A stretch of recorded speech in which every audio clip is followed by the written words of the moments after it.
नमस्कार, मी आमरस बनवणार आहे। असे साफ धुवून आंबे घेतले मी 2-3। आता मी याला बारीक बारीक चिरून घेणार आहे, शिलून असे पीसमध्ये कापून घेतलेत मी। याच्यात साखर टाकायची गरज नाही पडणार, मिक्सरमधून मी असंच फिरून घेणार आहे। हापूस आंबा आहे हे, त्याच्यामुळे ते खूप गोड असते, त्याच्यामुळे साखर टाकायची काही गरजच पडणार नाही।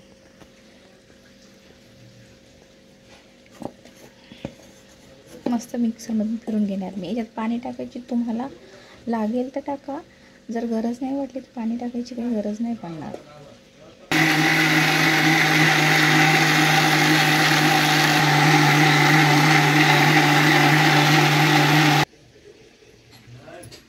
खूपच चांगला झालेला आहे आपला रस। आता आहे खूप छान असा आपला रस झालेला आहे, बघू शकता आणि खाऊ शकता। एकदम मस्त पुरीसोबत, पुरणपोळीसोबत कसं पण खाऊ शकता तुम्ही।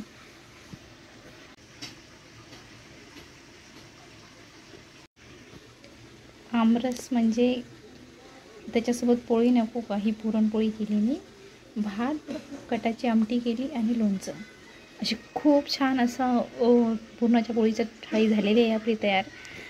मी फक्त रस दाखवला, पण मी सगळं सोबत केलेलं आहे। खूप छान असं झालं।